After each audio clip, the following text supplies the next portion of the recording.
அரசியல் சொந்தங்களுக்கு வணக்கம். நம்ம தமிழக அரசியல்ல இன்னைக்கு ரொம்ப ஹாட் நியூஸா ஓடிட்டு இருக்கிறது அண்ணாமலையோட பதவி விலகல். அவர் பிஜேபியில இருந்து விலகி இருக்கார். அதுக்கு தலைவர்கள் என்ன கூறியிருக்காங்க அப்படின்றதையும், யார் மேல நிறைய அன்பு இருக்கோ அவங்க மேல தானே கோபத்தை காட்ட முடியும் அப்படின்னு திமுகவோட எம்பியான ஆர் ராசா சொல்லியிருக்கார். அந்த அபரீத காதல் அவருக்கு யார் மேல இருக்கு அப்படின்றதையும், இங்க பாருங்க, எங்களை சும்மா சும்மா வம்பு கிழத்தீங்கன்னா கோர்ட்ல கேஸ் போடுவேன், லீகலா சந்திப்போம், வரியா ஒத்தைக்கு வரியா அப்படின்னு லீமா ரோஸ் மார்டின் அவர்கள் சொல்லியிருக்காங்க. அது என்ன சம்பவம் அப்படின்றதையும், என்ன சார், உங்களுக்கு உங்க ஃப்ரெண்டு வீட்டு ஃபங்க்ஷனுக்கெல்லாம் போக முடியும், ஆனால் பெண்கள் பாதுகாப்புக்கு முக்கியமான சிங்கப்பெண் திட்டத்தை ஏன் தொடங்கல அப்படின்னு பழனிசாமி அவர்கள் பல கேள்விகள் கேட்டிருக்காரு. அதற்கு தாவிகா சார்பா என்ன பதில் சொல்லியிருக்காங்க அப்படின்ற எல்லாத்தையும் தான் இன்னைக்கு வீடியோல பார்க்க போறோம்.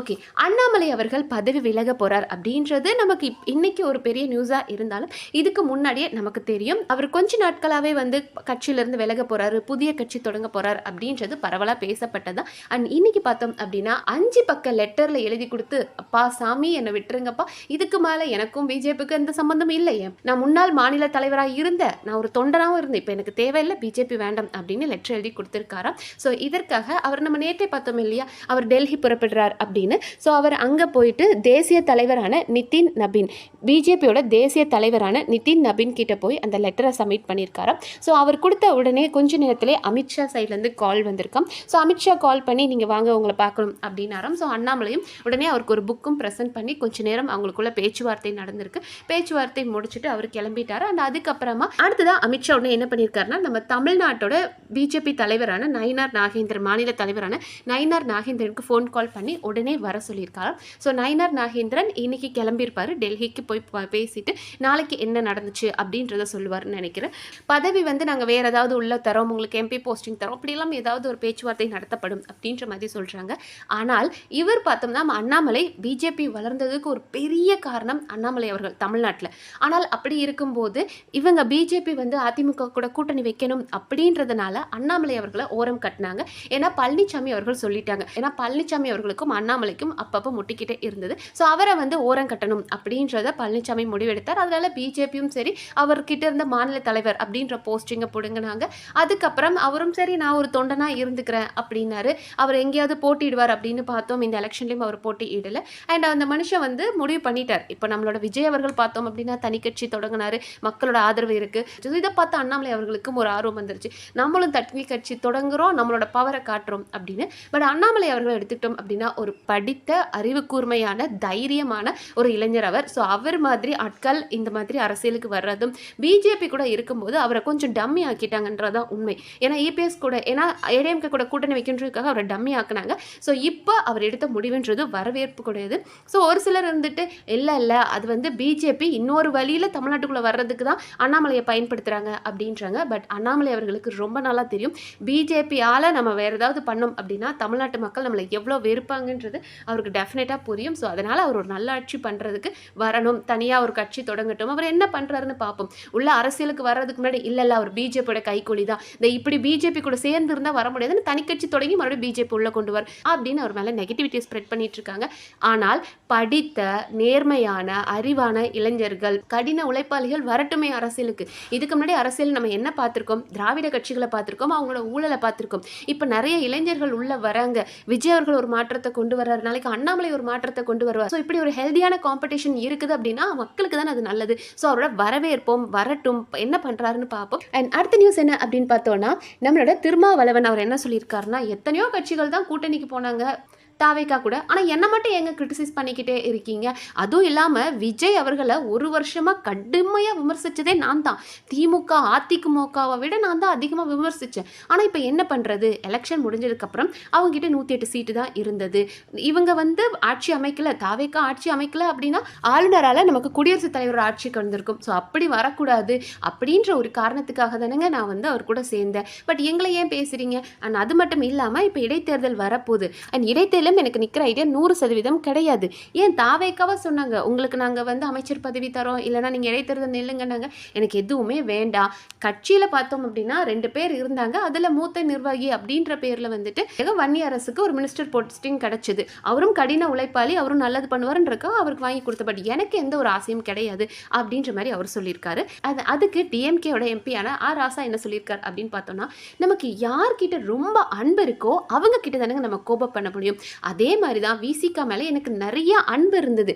அப்படிப்பட்ட விசிகா போனதுனால தான் எனக்கு அந்த பாசம் ஜாஸ்தியாக இருந்தனால தான் அதை கோபத்தமாக காட்டிட்டேன் அப்படின்ற மாதிரி அந்த ஒரு எக்ஸ்ட்ரீம் லவ் உங்ககிட்ட தான் இருக்குது, அந்த ஒரு உரிமை அபரீதமான அன்பு இருக்கிறனால தான் விமர்சிக்கிறேன் அப்படின்ற மாதிரி இதை வந்து நம்மளோட ராசா முடிச்சிருக்காரு. ஆனால் அது மட்டும் இல்லாமல் ராசா என்ன சொல்லியிருக்கார் அப்படின்னா, சிங்கப்பெண் திட்டத்துக்கு எவ்வளோ நிதி ஒதுக்குனீங்க, கச்சத்தீவில் உங்கள் நிலைப்பாடு என்ன, அதை பற்றிலாம் நீங்கள் பேசவே மாட்டீங்களே, ஏங்க நீங்கள் வந்து ப்ரெஸ் மீட்டே கொடுக்க மாட்டீங்க, நீங்கள் போனீங்க டெல்லியில் வந்து இவரை பிரைம் மினிஸ்டர் சந்திச்சிருக்கீங்க, உங்கள் பேச்சுவார்த்தை என்ன நடந்தது சார், மக்கள்கிட்ட நீங்கள் பேசணும் என்ன நடந்துச்சுன்னு, மக்கள்கிட்ட எப்படி தான் அப்போ எங்களுக்கு தெரியும் என்ன நடந்துச்சுன்னு பேச மாட்டீங்களா நீங்கள் அப்படின்ற மாதிரி மனுஷன் பொங்கி இருக்காரு. சூப்பர் சார், ஆனால் உங்கள் ஆட்சியில் நடந்த எதையுமே நீங்கள் வாய் திறக்கல. ஆனால் எதிர்க்கட்சியாக இந்த மாதிரிலாம் கேள்வி கேட்கறது நல்லது தான்.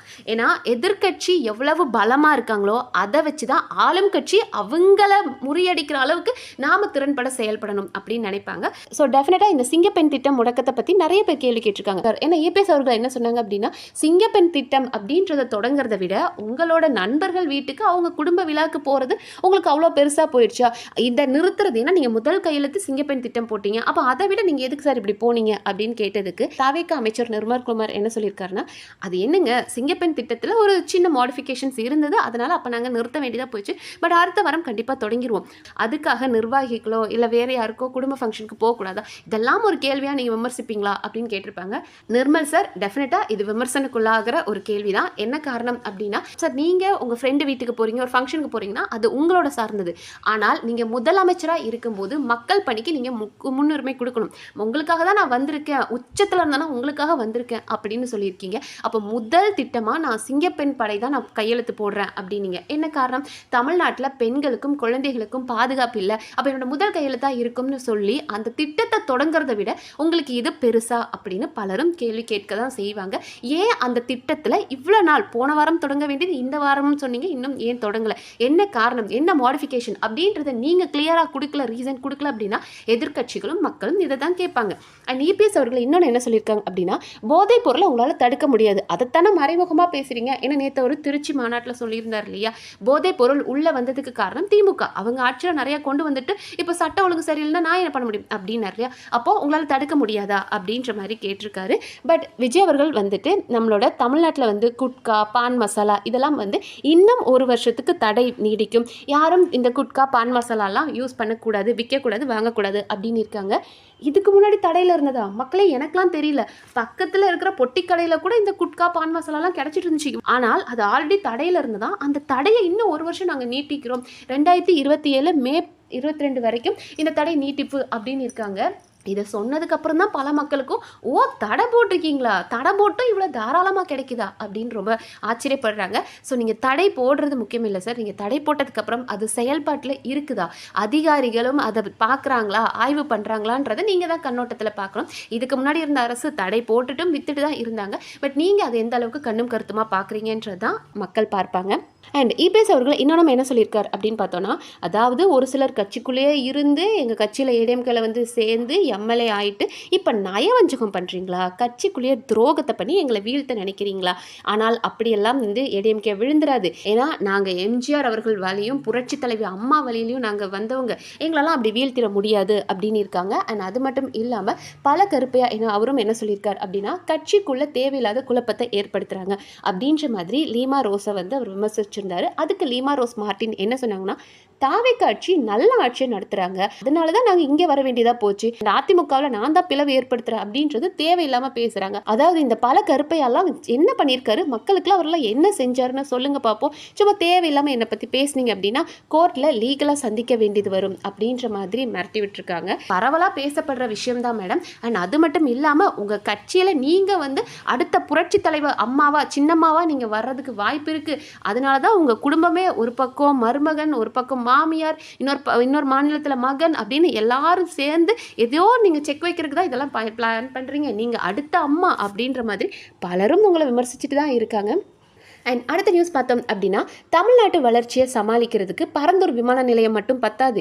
ஏன்னா சென்னையிலேருந்து பல நாடுகளுக்கு விமானம் இயக்க முடியறதில்ல.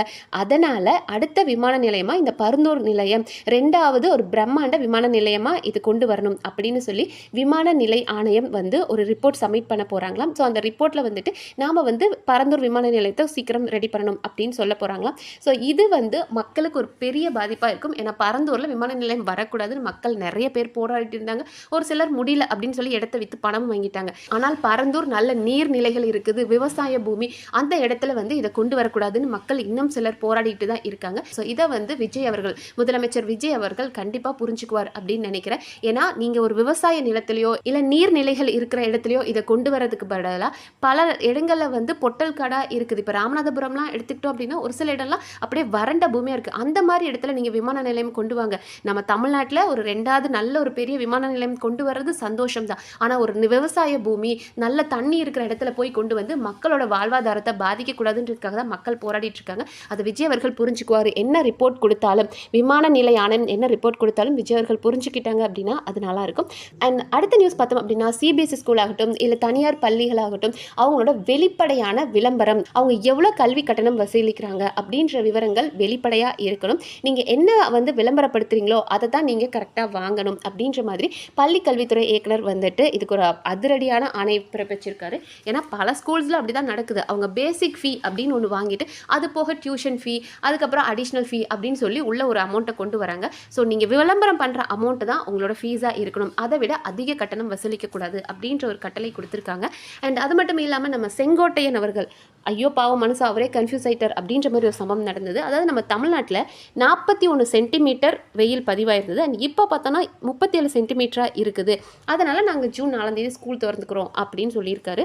அதாவது அது சென்டிமீட்டர் இல்லை சார், 41 செல்சியஸ் 37 செல்சியஸ் இப்படி தான் சொல்லணும்.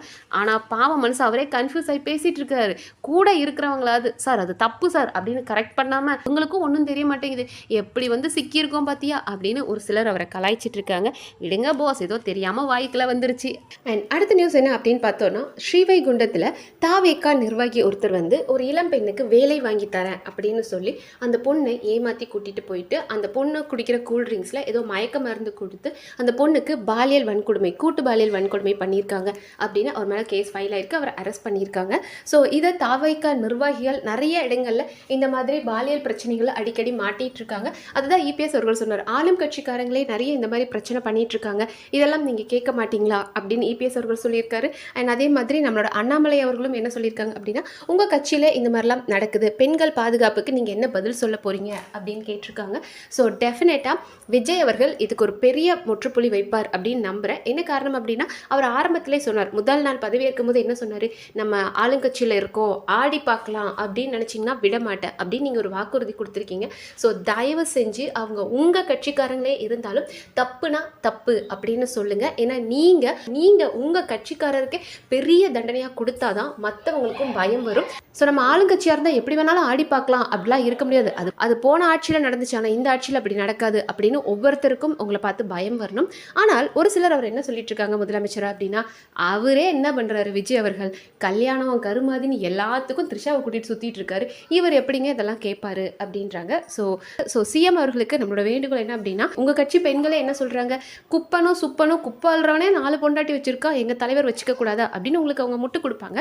ஆனால் அது உங்கள் பர்சனல் லைஃப், உங்களுக்கு பிடிச்சிருந்தா நீங்கள் எத்தனை பேரை வேணாலும் வச்சுக்கோங்க, கல்யாணம் பண்ணிக்கோங்க, வாட்டவர், அது உங்களோட பர்சனல். ஆனால் நீங்கள் அதை ப்ராப்பராக பண்ணுங்க, டிவோர்ஸ் வாங்குங்க, டிவோர்ஸ் வாங்கிட்டு அதுக்கப்புறமா நீங்கள் அவங்கள கூட்டிகிட்டு சுற்றுங்க, கல்யாணம் பண்ணுங்கள், யாரும் கேட்க போகிறது கிடையாது. அதுக்கு முன்னாடி இந்த மாதிரி விமர்சனங்களை தடுத்தா நல்லா இருக்கும். அண்ட் அது மட்டும் இல்லாமல் அறந்தாங்கியில் கவர்மெண்ட் ஹாஸ்பிட்டலில் வந்துட்டு தொழிலாளர் நலன் அமைச்சரான முகமது பர்வேஸ் வந்துட்டு இன்ஸ்பெக்ஷன் போயிருக்காரு. ஸோ அவர்கிட்ட அங்கே மனு கொடுக்கறதுக்காக ரொம்ப சாதாரண மனிதர்கள், ஒரு ஹஸ்பண்ட் ஒய்ஃப் வர்றவங்க மனுவை கொடுத்துட்டு அவருக்கு ஆசையாக ஒரு சால்வை எடுத்து போத்தலாம் அப்படின்றதுக்கு வராங்க. பட் இவர் வந்துட்டு இருங்க வேணாம் கையில் கொடுங்க அப்படின்ற மாதிரி இவர் ஒரு நவீன தீண்டாமை பண்ணியிருக்கார் அப்படின்னு நிறைய பேர் இவரை விமர்சிச்சுட்டு இருக்காங்க. அதாவது இவங்க வந்து தேர்தலுக்கு முன்னாடி பார்த்தோம் அப்படின்னா நம்ம கூட உட்காந்து சாப்பிடுவாங்க, நம்ம வீட்டுக்கு வந்து கஞ்சி குடிப்பாங்க, கொடுப்பாங்க, காஃபி போட்டு கொடுப்பாங்க, பூ கட்டி கொடுப்பாங்க, மீன் வித்து கொடுப்பாங்க, நம்ம பக்கத்தில் உட்காருவாங்க, கட்டி பிடிப்பாங்க, முத்தம் கொடுப்பாங்க, எல்லாம் பண்ணுவாங்களாம். ஆனால் பதவிக்கு வந்ததுக்கப்புறம் நம்மளெல்லாம் ஏதோ வேற்று கிரகவாசிகள் மாதிரியும் இவங்க தான் பெரிய ஆட்கள் மாதிரி நடந்துக்கிறது, நம்மளை இப்படி நடத்துறது என்ன ஒரு இது. அந்த மனுஷன் அவ்வளோ ஆசையாக வராரு, ஒரு இதை கொடுக்குறாரு, மனு கொடுத்துட்டு அவருக்கு ஆசையாக சால்வை போத்தி விடலாம் அப்படின்னு வராரு. இவர் உடனே இல்லை கையில் கொடுங்க அப்படின் போது அந்த மனுஷனோட மூஞ்சே மாறிடுச்சு. அவர் ஒரு சாமானிய மக்கள், நம்மளோட பிரதிபலிப்பு அவர். அப்போ அவர்கிட்ட இப்படி நடந்திருக்கிறது அப்படின்றது ரொம்ப தப்பு. பதவி வந்ததுக்கப்புறம் பணிவு வரணுன்றது ரொம்ப முக்கியம். ஸோ இவர் பண்ணது கொஞ்சம் விமர்சனமாக இருக்குது. அண்ட் இதை நீங்கள் கரெக்ட் பண்ணிக்கோங்க. நாங்கள் ஓட்டு போட்டனால தான் நீங்கள் இன்றைக்கி இந்த இடத்துல இருக்கீங்க, அதை மறந்துடாதீங்க. இதை மறந்த பலரும் தான் இன்னைக்கு கதறிட்டு இருக்காங்க, ஐயோ ஆட்சி போயிடுச்சேன்னு. ஸோ அதை புரிஞ்சுக்கிட்டு தாவேகா நிர்வாகிகள் உங்களை நாங்கள் மாற்றமாக பார்க்குறோம், ஆனால் ஏமாற்றம் கொடுத்துறாதீங்க. ஏன்னா இந்த நிகழ்வு ரொம்ப வருத்தமாக இருந்தது. இந்த வீடியோ பார்க்கும்போது அந்த மனுஷன் அப்படியே மூஞ்சி மாறிடுச்சு. ஸோ எனக்கு ஒரு டவுட் என்ன அப்படின்னா, இப்போ இவருக்கு போடுறதுனால நீங்கள் வேண்டான்னு சொல்கிறீங்க, இதுவே உங்களோட தலைவர் தாவேகா தலைவர் வந்து போடுறாரு, இல்லை ஒரு செங்கோட்டையன் அவர்கள் போடுறாரு, ஆதவர்ஜுனா போடுறாரு அப்படின்னா, சால்வை போடுறாருன்னா அதனால் வேணாம் கையில் கொடுங்க அப்படின்வீங்களா? தலை குனிஞ்சி அண்ணா தேங்க்ஸ்ண்ணா அப்படின்னு சொல்லி வாங்கிக்குவீங்களா? அப்போ உங்களோட மேலே இருக்கிறவங்கன்னா நீங்கள் என்ன வேணாலும் குட்டிக்கர் நடிப்பீங்க, எங்களை பார்த்தா இப்படி ஏளனமாக நினைப்பீங்களா? What bro, it's very wrong bro அப்படின்ற மாதிரி தான் இருக்குது. ஸோ பாப்போம் இன்னும் வேறு நாளைக்கு என்னென்ன அரசியல் நிகழ்வுகள் நடக்குது அப்படின்றத நம்ம அடுத்த வீடியோவில் பார்க்கலாம். அண்ட் இந்த மாதிரி அரசியல் நிகழ்வுகள் தெரிஞ்சுக்கிறதுக்கு நம்ம சேனலை சப்ஸ்கிரைப் பண்ணி சப்போர்ட் பண்ணுங்கள். நன்றி.